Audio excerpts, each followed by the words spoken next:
इसके साथ जो इतिहास है जिसमें अकबर को महान बताया गया, जिसमें टीपू सुल्तान को देवता बना दिया गया, जिसमें उस हरामखोर को जो वहां बैठा है अजमेर दरगाह में, जिसने महारानी संयोगलता को नंगा करके 10,000 सैनिकों में बलात्कार करने के लिए छोड़ दिया था, उसकी ऊपर चादर चढ़ाने जा रहे हमारे हिंदू, मगर उस महाराणा प्रताप का इतिहास हम लोगों ने बना दिया।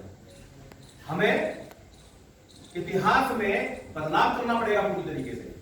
आपके गांव का कोई महान योद्धा हुआ है, आप मुझे उसकी हिस्ट्री लिख के दो, मैं सिलेबस में छपाऊंगा और उसे पढ़ाऊंगा, मगर मैं अकबर बीरबल नहीं पढ़ाऊंगा अपने गुरुकुल में।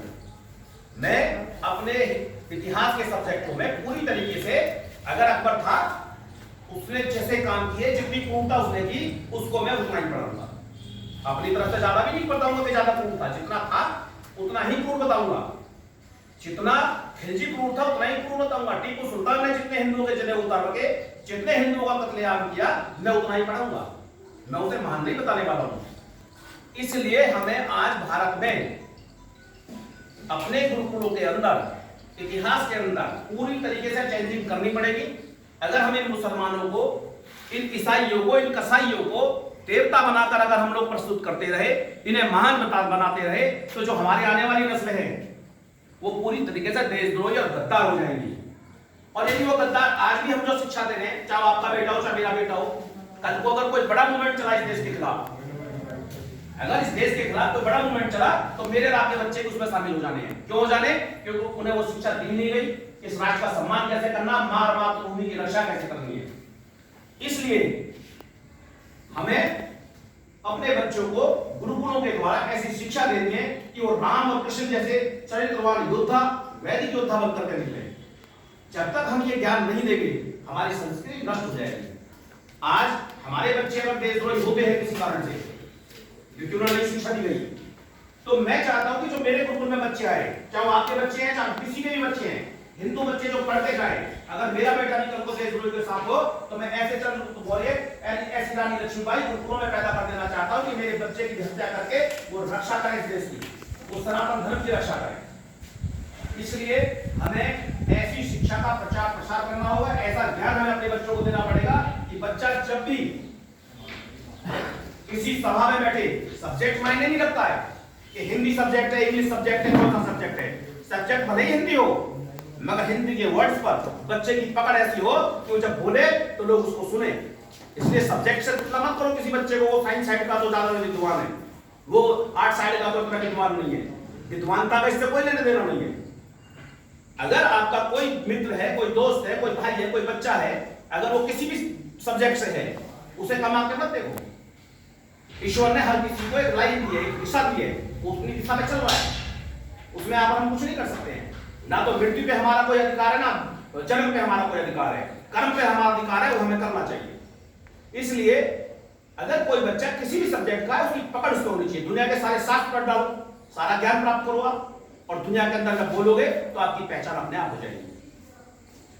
हम लोग चाहते हैं कि बच्चे को पहली क्लास से और 5वीं क्लास तक एडमिशन ले स्टार्टिंग में, और जैसे ही बच्चा 6ठी कक्षा में आए, उसको सुई से लेकर के हवाई जहाज के पार्ट्स बनाने सिखाए जाए, एक पार्ट बनाने का उसको मास्टर बनाया जाए, ताकि बच्चा अगर माता पिता गुरुकुल में पढ़ाने की स्थिति में न रहे आगे, तो वो बच्चा नौकरी मांगने वाला ना हो, नौकरी देने वाला बनकर निकले। जैसे कक्षा 5-6ठी का बच्चा 8वीं के बच्चों के साथ तर्क वितर्क कर रहा है, 8वीं का बच्चा 10वीं 12वीं के साथ तर्क वितर्क कर रहा है, 12वीं का बच्चे का हम सेमिनार करेंगे, कॉलेज के बच्चों से तर्क वितर्क कर रहे हैं। इससे क्या होगा, बच्चा स्कूल से ही मार्केटिंग करना भी सीखेगा। जब तक बच्चा भयमुक्त नहीं बनाओगे, तब्बू बना दोगे घरों में बिठा करके उसको, उसकी मानसिकता पर आप बैठे रहोगे, नहीं बेटा बाहर नहीं जाना, फलाना ऐसा है, ढिमाका ऐसा है, नहीं भाई, उसे खुली छूट दो, ये समुद्र है, आप उसे पूरे का मैटर मत बनाओ। ये मत सोचो कि मेरा बेटा ऐसा सीख जाएगा वैसा सीख जाएगा। इस संसार में जितनी अच्छाइयां जितनी बुराइयां हैं, उसे देखने दो अपनी नजर से, उसे परखने दो, उसे परखने का मौका दो, ताकि वो संसार को सच्चाई से समझ सके। और जब तक हम अपने बच्चों को फ्री माइंड नहीं करेंगे,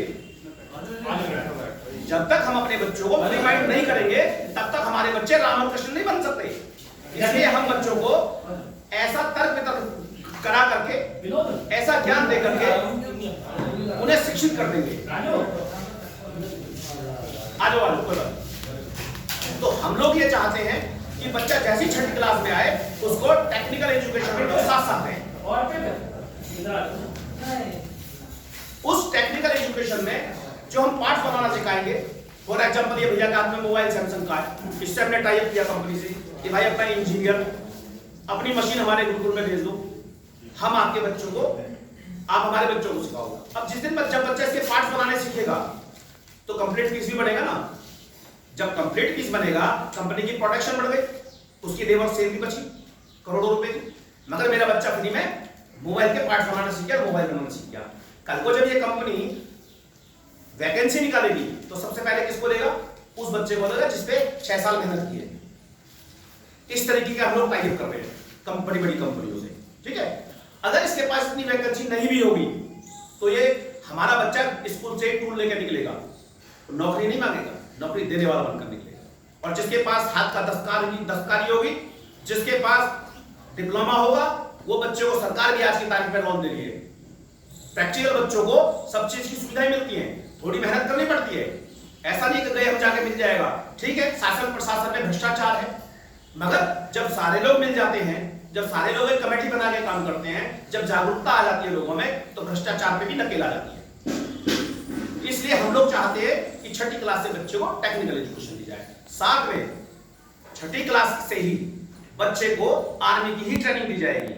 हम लोग स्पोर्ट्स अथॉरिटी ऑफ इंडिया से सभी बच्चों के लिए निशानेबाजी की मान्यता लेकर के सबके लाइसेंस बनवा के देंगे, जो आज बहुत जरूरी है घरों के लिए। अभी आप लाइसेंस अप्लाई कर दो, डीएमएस भी आपको मान्यता नहीं देगा। लाखों रुपए जाते हैं रिश्वत के, जाते हैं ना, सब लोग जानते होंगे। अगर मैं यही एक ट्रेनिंग सेंटर खोल देता हूं निशानेबाजी का, सारे बच्चों को हमें ट्रेनिंग दिलाता हूं निशानेबाजी के नाम पर, क्या सबके लाइसेंस नहीं बनेंगे लीगल तरीके से?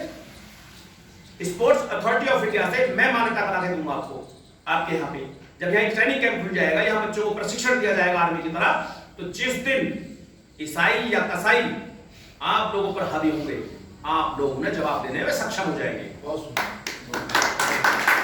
लोगों ने छोटी छोटी बंदूकों को स्टैंडर्ड में तब्दील कर दिया है, मगर बचाव में हमारे पास क्या है? बचाव में हमारे पास क्या है? मैं किसी धर्म का, किसी जाति का विरोधी नहीं हूं, मेरा ईसाई से कसाई से कोई लड़ाई नहीं है, मगर मेरी लड़ाई किसके साथ है? जो हिंदुस्तान सनातन धर्म के खिलाफ होगा वो हमारा दुश्मन होगा, पीतल ठोक देंगे सीने में। ये विचारधारा आज हम सबको लेनी होगी। क्यों?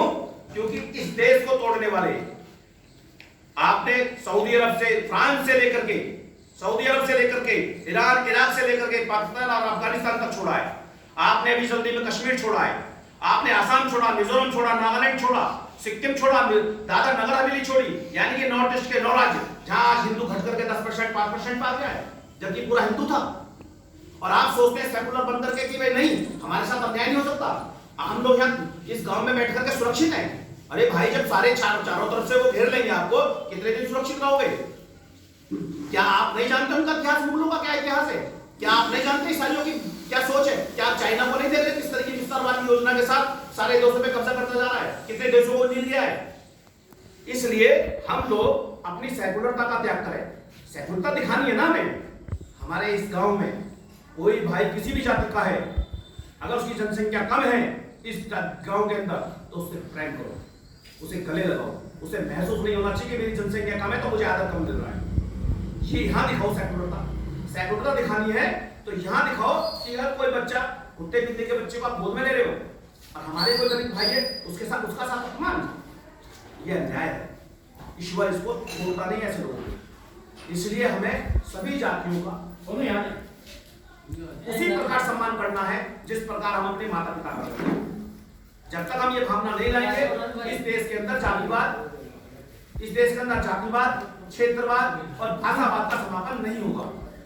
इसलिए हमें देश से सबसे पहले जातिवाद, क्षेत्रवाद और भाषावाद का अंत करना पड़ेगा। हम लोग सिर्फ और सिर्फ हम भी चाहते तो एसी में लेटे रहते अपने घर में, हमें कोई जरूरत थोड़ी थी आपके पास आने की, ठीक है। मगर 7वां दिन आज मुझे अपना घर छोड़े हुए, आप लोगों तक आया हूं ना, आज आप 100 आदमी यहां बैठे हुए हैं ना, लिए हम लोग चाहते हैं कि अब जन जागरण अभियान आरंभ हो, हर व्यक्ति रामकृष्ण जैसा योद्धा हो, ईसाई हो या कसाई हो, बाइबल हो या कुरान हो, हमें गीता लेकर के इस पूरे ब्रह्मांड को अब सनातन धर्म में तब्दील करना होगा। आज भारत की कम से कम 40 जातियां, उनके राष्ट्र अध्यक्ष आज हमारे साथ जुड़े हैं। राष्ट्र लेवल पर जो जाट मुसलमान बन गए किसी कारण से, वो जाट हिंदू उनके गांव में जाकर उनको वापस ले रहे हैं। गुजर मुसलमान जो बन गए थे उन्हें गुजर अपने वापस ले रहे हैं। बहुत सारी जातियां आज इस तरीके से काम को शुरू कर चुकी हैं। आप लोग चाहेंगे